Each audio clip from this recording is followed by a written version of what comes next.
Hello everyone. Welcome back to LTX classes. Vocabulary క్లాస్‌లోకి వెళ్ళే ముందు మీ అందరికీ కూడా ఒక ముఖ్యమైన విషయం. రకరకాల కాంపిటీటివ్ ఎగ్జామ్స్ ప్రిపేర్ అయ్యే వారికి ఇంగ్లీష్ విషయంలో చాలా డౌట్స్ ఉంటాయి. అందుకే ఓన్లీ ఇంగ్లీష్ కోసం మాత్రమే సెపరేట్‌గా స్టార్ట్ చేసిన కోర్స్ ఇంగ్లీష్ ఇన్ఫినిటీ కోర్స్. ఇది అన్ని రకాల కాంపిటీటివ్ ఎగ్జామ్స్‌కి కూడా చాలా హెల్ప్ అవుతుంది. ఇందులో గ్రామర్‌కి సంబంధించి, వొకాబులరీకి సంబంధించి చాలా రికార్డెడ్ వీడియోస్‌ని మేము డిజైన్ చేయడం జరిగింది. ఇంగ్లీష్ ఇన్ఫినిటీ కోర్స్ తీసుకున్న వారికి లైఫ్ టైమ్ యాక్సెస్ అనేది దొరుకుతుంది. అంటే ఒక్కసారి ఫీజు పే చేస్తే మీకు లైఫ్ టైమ్ వాలిడిటీ అనేది ఇవ్వడం జరుగుతుంది. ఇంగ్లీష్ ఇన్ఫినిటీ కోర్స్‌కి సంబంధించి ఏ డౌట్స్ ఉన్నా కూడా మీరు ఈ నంబర్‌కి కాల్ చేయండి. 7893899553. ఇంగ్లీష్ ఇన్ఫినిటీతో పాటు మన ఎల్టీఎక్స్ క్లాసెస్‌లో రకరకాల కోర్సెస్‌ని ఆఫర్ చేశారు. Bank infinity, CSAT infinity, SSC infinity ఇలా వేరియస్ కోర్సెస్ అనేవి అవైలబుల్‌గా ఉన్నాయి. మీరు ఏ ఎగ్జామ్‌కైతే ప్రిపేర్ అవుతున్నారో దానికి సంబంధించిన కోర్స్ మీరు పర్చేజ్ చేసుకోవచ్చు. ఏ కోర్స్ తీసుకున్నా కూడా ఇన్ఫినిటీ అనే పేరు ఎందుకుంటుందో మీకు తెలుసు. లైఫ్ టైమ్ యాక్సెస్ అనేది దొరుకుతుంది. అయితే మన ఎల్టీఎక్స్ క్లాసెస్‌లో ప్రస్తుతం అన్ని కోర్సెస్ మీద కూడా డిస్కౌంట్ అనేది ఇవ్వడం జరిగింది. ఈ ఆఫర్ అనేది కొన్ని రోజులు మాత్రమే ఉంటుంది. సో, మీరు ఏ కోర్స్ తీసుకున్నా కూడా ప్రస్తుతం డిస్కౌంట్ ప్రైస్‌లో మీకు కోర్స్ అనేది అవైలబుల్‌గా ఉంటుంది. మీరు ఏ డౌట్స్ ఉన్నా కూడా ఎల్టీఎక్స్ క్లాసెస్‌ని కాంటాక్ట్ చేయండి. ఇక లేట్ చేయకుండా మన వొకాబులరీ క్లాస్‌లోకి వెళ్ళిపోదాము. ఎడిటోరియల్ కాలమ్ పేజ్ నంబర్ 8లో ఒక చాలా పెద్ద ఆర్టికల్ వచ్చింది. సెడిషన్ అనే పేరుతో ఆర్టికల్ వచ్చింది. దీంట్లో చాలా వొకాబులరీ ఉన్నాయి. నేనొక 15-20 వర్డ్స్ రెడీగా ఉంచాను. మీతో డిస్కస్ చేస్తాను. కేర్‌ఫుల్‌గా ఫాలో అవ్వండి. సెడిషన్ అనేది ఎప్పుడు వాడతామంటే, ఎవరినైనా రెచ్చగొట్టి వాళ్ళ చేత తప్పుడు పని చేయించామనుకోండి, దాన్ని మనం ఏమంటామంటే సెడిషన్ అంటాం. సింపుల్‌గా చెప్పాలంటే ఇన్సైట్ అంటాం. ఎవరినైనా కూడా మన మాటల ద్వారా రెచ్చగొట్టి, వాళ్ళ చేత ఏదైనా ఒక సీరియస్ పని చేయిస్తే, అలా చేయించడాన్ని ఏమంటామంటే సెడిషన్ అంటాం. మీరు ఇన్సైట్ అని రాసుకోండి. ఇన్సైట్ అని రాసుకోండి. ఇక మనం ఆర్టికల్‌లోకి వెళ్ళిపోతే, సెకండ్ లైన్‌లో ఒక వొకాబులరీ వచ్చింది. అనల్ అన్నారు. అనల్ అంటే క్యాన్సిల్. అంటే రద్దు చేయడం. దాన్ని ఇన్‌వాలిడ్ అని చెప్పడం. అనల్ చేయడం అంటే క్యాన్సిల్ చేయడం. అది చెల్లదు, ఇన్‌వాలిడ్ అని చెప్పడాన్ని అనల్డ్ అంటాం. ఏమంటాము? అనల్డ్ అంటాం. అనల్డ్. డిటైనీ అని ఎవరిని పిలుస్తామంటే, ఎవరైతే అరెస్ట్ అయ్యారో వారిని డిటైనీ అంటాం. సో, డిటైనీ అంటే హూ ఆర్ అరెస్టెడ్. ఎవరైతే జైల్లోకి వెళ్లారో, ఎవరైతే అరెస్ట్ చేయబడ్డారో, వారి కోసం చెప్పేటప్పుడు ఏమంటామంటే డిటైనీ అంటాం. డిటైనీ అంటే ఎవరైతే అదుపులోకి తీసుకోబడ్డారో, ఎవరైతే అరెస్ట్ అయ్యారో అంటాం. ఎవరైతే అరెస్ట్ అయ్యారో అంటాం. కాన్స్పిరసీ అంటే సీక్రెట్ ప్లాన్ అని రాయండి. కాన్స్పిరసీ అంటే సీక్రెట్ ప్లాన్. అంటే అవతల వాళ్ళని మోసం చేయడానికి మనం సీక్రెట్‌గా వేసే ప్లాన్‌ని కాన్స్పిరసీ అంటాము. డీఫేస్ అంటే ఇబ్బంది పెట్టడం, ట్రబుల్, ఇబ్బంది పెట్టడం.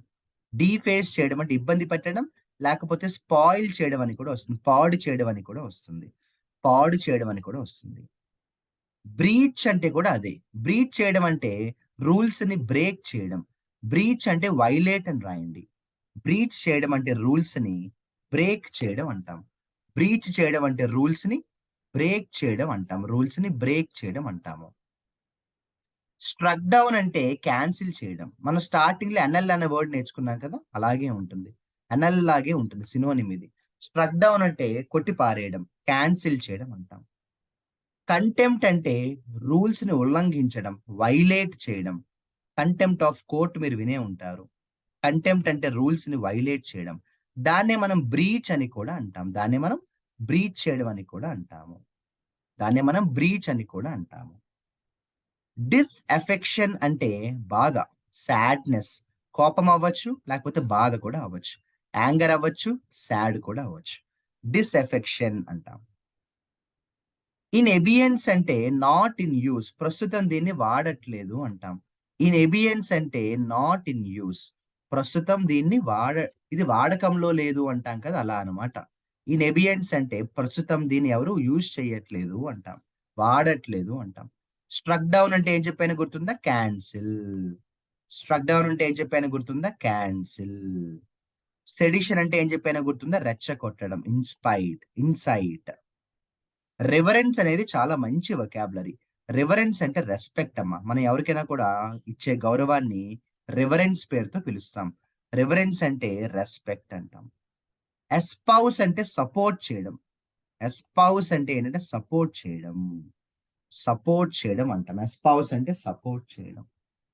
థ్రైవింగ్ అంటే పెరుగుతున్న, గ్రోయింగ్ అని రాయండి. థ్రైవింగ్ అంటే గ్రోయింగ్, పెరుగుతున్న, ఇంక్రీజ్ అవుతున్న. థ్రైవింగ్ అంటే గ్రోయింగ్ అని రాయండి. బ్లాస్ఫెమీ అంటే ఒక మతానికి సంబంధించిన దేవుడిని మనం అవమానించామనుకోండి, దాన్ని బ్లాస్ఫెమీ అంటాం. Insult God. బ్లాస్ఫెమీ అంటే ఇన్సల్ట్ గాడ్. బ్లాస్ఫెమీ అంటే ఇన్సల్ట్ గాడ్ అని రాయండి. Insult God. అప్రాక్సిమేషన్ అంటే గెస్ చేయడం, అంచనా వేయడం. అప్రాక్సిమేషన్ అంటే గెస్ చేయడం, అంచనా వేయడం అంటాము. రిమాండెడ్ అంటే అరెస్ట్ చేయడం మీకు తెలుసు. రిమాండ్‌లో ఉంచారు అంటే అరెస్ట్ చేయడం. ఇదేం పెద్ద కష్టమైన వర్డ్ కాదు. లీప్డ్ ఫార్వర్డ్ అంటే ఒక్కసారిగా పెరగడం. Increase fast. లీప్డ్ ఫార్వర్డ్ అంటే ఇంక్రీజ్ చాలా వేగంగా పెరగడం.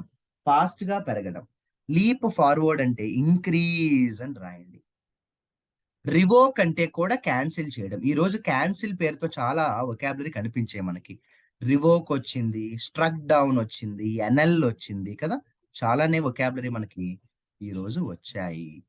రివోక్ అంటే క్యాన్సిల్ చేయడం అంటాము. రివోక్ అంటే క్యాన్సిల్ చేయడం అంటాము. ఇలా చూసుకుంటూ వెళ్తే మనకి ఇక్కడ చూడండి, రెయిలింగ్ అనే ఒక వొకాబులరీ వాడారు. జనరల్‌గా రెయిలింగ్ అంటే ఫెన్స్ అంటాము. ఫెన్స్ అంటాం. రెయిలింగ్ అంటే ఫెన్స్. చూడండి సల్లెన్ అన్నారు. సల్లెన్ అంటే బ్యాడ్ టెంపర్. కొంతమందికి యాటిట్యూడ్ సరిగ్గా ఉండదు. కోపం ఎక్కువగా ఉంటుంది. బిహేవియర్ సరిగ్గా ఉండదు. అటువంటి వాళ్ళ కోసం మాట్లాడేటప్పుడు సల్లెన్ అనే వర్డ్ యూజ్ చేస్తాం. సల్లెన్ అంటే బ్యాడ్ నేచర్ అని రాయండి. లేదా బ్యాడ్ టెంపర్ అని కూడా రాయండి. గ్రేవెస్ట్ అంటే very, very, very, very serious. Grave అంటే సీరియస్. అతి ప్రమాదమైన. గ్రేవ్ అంటే సీరియస్. గ్రేవ్ అంటే ఏంటమ్మా? సీరియస్. అఫెన్సివ్ అంటే అఫెన్సివ్ స్పీచ్ అంటారు. అంటే బ్యాడ్. అవతల వాళ్ళను ఇన్సల్టింగ్‌గా మాట్లాడితే. అఫెన్స్ చేయడం అంటే ఇన్సల్టింగ్‌గా మాట్లాడడం. అఫెన్స్ చేయడం అంటే ఇన్సల్టింగ్‌గా మాట్లాడడం. ఇలా చూసుకుంటూ వెళ్తే ఫస్ట్ పారాగ్రాఫ్ మనం కంప్లీట్ చేసుకోవడం జరిగింది. ఫస్ట్ కాలమ్ మనం కంప్లీట్ చేసుకోవడం జరిగింది. సెకండ్ కాలమ్‌లో కూడా చూద్దాం ఒకసారి ఏమన్నా వొకాబులరీ ఉంటే డిస్కస్ చేద్దాము.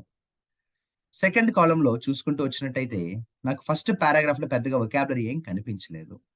కొన్ని సెకండ్ పారాగ్రాఫ్‌లో చూస్తే ఒక్క వొకాబులరీ కనిపించింది. ఆస్టెన్సిబుల్ అన్నారు. ఆస్టెన్సిబుల్ అంటే అర్థం ఏంటంటే చాలా స్పష్టమైన, వెరీ క్లియర్ అంటాం. విజిబుల్ కంటికి కనిపిస్తుంది. ఆస్టెన్సిబుల్ అంటే కంటికి కనిపిస్తుంది. వెరీ క్లియర్ అంటాం. మనం ఏమంటాము? వెరీ క్లియర్ లేదా వెరీ విజిబుల్. వెరీ క్లియర్ లేదా వెరీ విజిబుల్ అంటాము.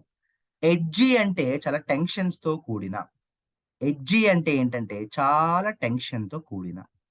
ఎడ్జీ అంటే చాలా టెన్షన్‌తో కూడిన అంటాం. చాలా ఎక్కువ టెన్షన్ ఉందనుకోండి అప్పుడు ఏమంటామంటే మనం ఎడ్జీ అంటాం. చాలా టెన్షన్‌తో కూడిన అంటాం మనం. ఇంకొక్క వొకాబులరీ చెప్పి మనం వీడియో ఎండ్ చేద్దాము. షోవింగ్ అన్నారు. షోవ్ అంటే అర్థం ఏంటంటే పుష్ రఫ్‌లీ. షోవ్ అంటే అర్థం ఏంటంటే పుష్ రఫ్‌లీ. ఎవరినైనా బలంగా ముందుకు నెట్టడం, ముందుకు తోయడాన్ని షోవింగ్ అంటాం. అంటే పుష్ రఫ్‌లీ. షోవింగ్ అంటే పుష్ రఫ్‌లీ.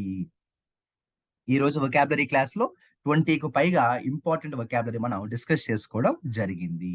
జాగ్రత్తగా వాటిని ప్రిపేర్ అవ్వండి.